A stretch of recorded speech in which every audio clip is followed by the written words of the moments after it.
Hello दोस्तों, free online teaching one में आप सभी का स्वागत है।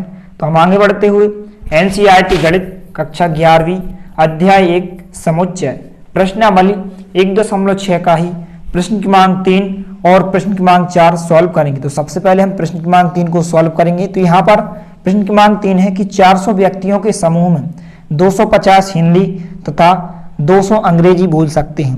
कितने व्यक्ति हिंदी तथा अंग्रेजी दोनों बोल सकते हैं? तो सबसे पहले यहाँ पर आपको क्या करना है कि सबसे पहले यहाँ पर आपको माना कि H बराबर हिंदी बोलने वाले व्यक्तियों की संख्या और E बराबर आपको अंग्रेजी बोलने वाले व्यक्तियों की संख्या को इस प्रकार से आपको मान लेना है।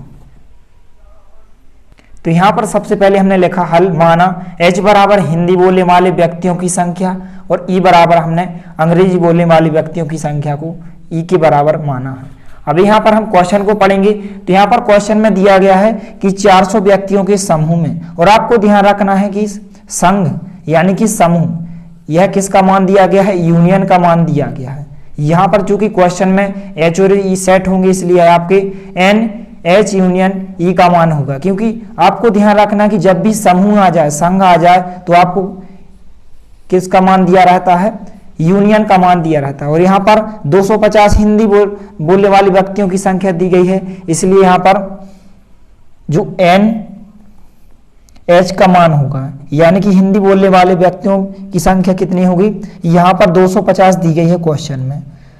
और NE यानी कि अंग्रेजी बोलने वाले व्यक्तियों की संख्या कितनी होगी? NE बराबर यहाँ पर 200 दी गई है। तो यहाँ पर अंग्रेजी बोलने वाले व्यक्तियों की संख्या कितनी दी गई है? 200।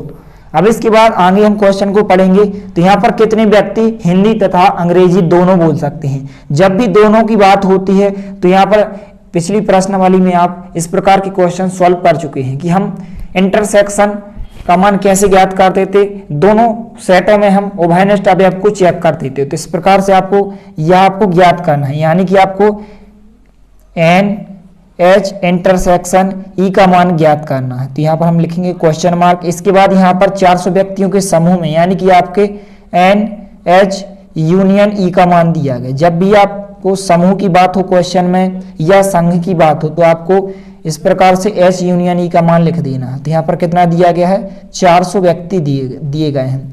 अब इसके बाद यहाँ पर हमें क्वेश्चन में N H इंटरसेक्शन E का मान ज्ञात करना है, यानी कि कितने व्यक्ति ऐसे हैं जो हिंदी तथा अंग्रेजी दोनों बोल सकते हैं। तो आप इसको सूत्र विधि से सॉल्व करेंगे। तो यहाँ पर आपको कुछ नहीं करना है, इस प्रकार से आपको सूत्र याद कर लेना है। तो यहाँ पर जो सूत्र होता है N H यूनियन E बराबर होता है जो NH प्लस NE और minus intersection NH intersection E। यहाँ पर केवल सूत्र में क्या हो जाते हैं? यहाँ पर H यानी कि सेट चेंज हो जाते हैं। जो समुच्चय दिए रहे, जैसे यहाँ पर H और E दिए गए हैं, तो यहाँ पर आप देख सकते हैं कि सभी जगह H और E आ गए हैं। किसी क्वेश्चन में ऐसा भी हो सकता है कि H की जगह S आ जाए, क्वेश्चन में S दिया जाए, और यहाँ पर E की जगह क्या आ जाए? T आ जाए। तो इस प्रकार से आपको ध्यान रखना है।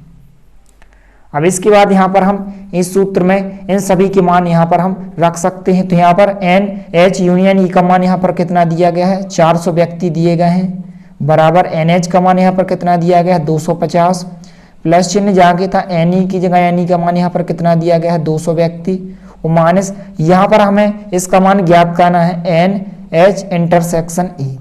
इसके बाद इसको हम आगे सॉल्व करेंगे। तो यहाँ पर 400 को हमने जहाँ लिखा बराबर 250 और 200 यहाँ पर प्लस हो जाएंगे, कितने?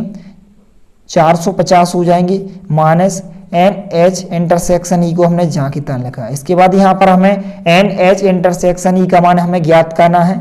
तो जो माइनस का N H इंटरसेक्शन E है इस तरफ आएगा, यानी कि इसका पक्षांतर इस तरफ करेंगे, तो जो माइनस का है इस तरफ आएगा तो प्लस का हो जाएगा। तो यहाँ पर हमने इसको इस तरफ लिखा, तो यह प्लस का हो गया। N H इंटरसेक्शन E बराबर यहाँ पर हमने 450 को जहाँ लिखा, और जो प्लस के 400 इस तरफ है, जब हम इसका पक्षांतर इस तरफ करेंगे तो माइनस के 400 हो जाएंगे। अब इसके बाद इसको हम थोड़ा सा और सॉल्व करेंगे। तो N H इंटरसेक्शन E बराबर 450 में से हम 400 को माइनस करेंगे, तो यहाँ पर कितने बचेंगे? 50 बचेंगे। तो इस प्रकार से यह आपका आंसर हो जाएगा कि ऐसे व्यक्ति 50 हैं जो हिंदी तथा अंग्रेजी दोनों बोल सकते हैं। तो यह आपका आंसर हो जाएगा।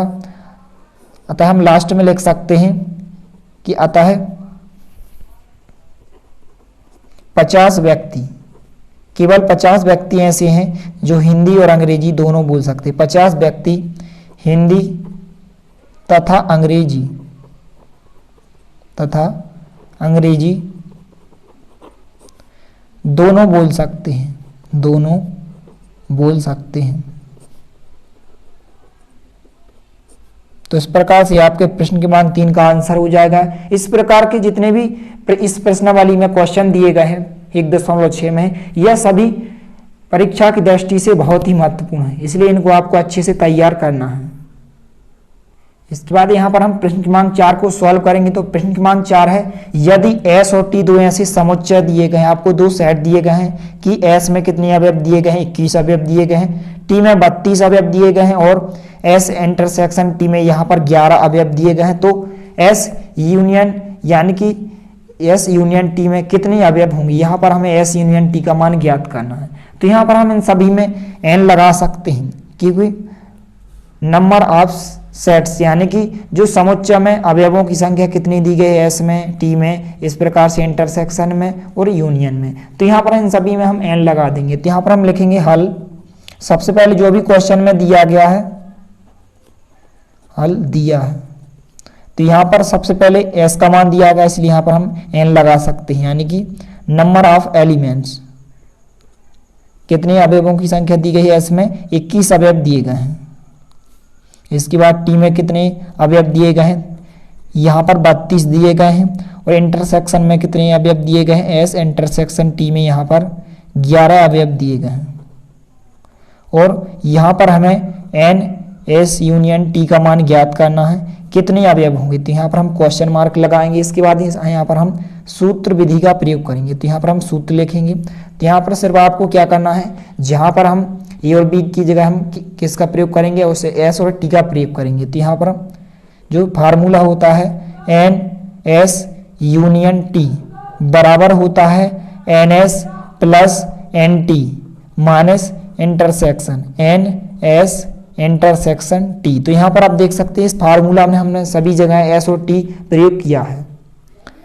इसके बाद यहाँ पर हम इन सभी के मान रखेंगे। तो यहाँ पर n S यूनियन T का मान यहाँ पर हमें ज्ञात करना है, तो इसको हम जहाँ की तरह लिखेंगे। NS की जगह NS का मान रखेंगे, यहाँ पर 21 दिया गया, प्लस NT की जगह NT का मान यहाँ पर 32 दिया गया, 32 रखेंगे, माइनस NS इंटरसेक्शन T का मान यहाँ पर 11 दिया गया, तो हम 11 लिखेंगे। इसके बाद इसको हम आगे थोड़ा सा सॉल्व करेंगे। तो यहाँ पर NS यूनियन T को हमने जहाँ की तरह लिखा, क्योंकि इसका मान हमें ज्ञात करना है। इसके बाद यहाँ पर हम 21 और 32 कितने हो जाएंगे, यहाँ पर 53 हो जाएंगे, माइनस 11 है, इसको हमने जहाँ कितना लिखा। इसके बाद हम 53 में ऐसे माइनस 11 कर देंगे माइनस को, तो कितने बचेंगे, यहाँ पर 42 बचेंगे। तो इस प्रकार से जो NS यूनियन T यानी कि NS यूनियन T में कितने अवयव होंगे, 42 अवयव होंगे। तो इस प्रकार से आपका आंसर हो जाएगा। यहाँ पर हम लास्ट में लिख भी सकते हैं, अतः S यूनियन T में 42 अवयव होंगे। कितने अवयव होंगे, 42 अवयव होंगे। तो इस प्रकार से आपको यह आंसर हो जाएगा। तो इस प्रकार से आपको प्रश्न क्रमांक 3 और प्रश्न क्रमांक 4 को अच्छे से तैयार कर लेना है। यदि वीडियो पसंद आए तो प्लीज़ लाइक कीजिए, दोस्तों के साथ शेयर कीजिए, और यदि आपने हमारे चैनल को सब्सक्राइब नहीं किया है तो प्लीज़ सब्सक्राइब कीजिए। धन्यवाद।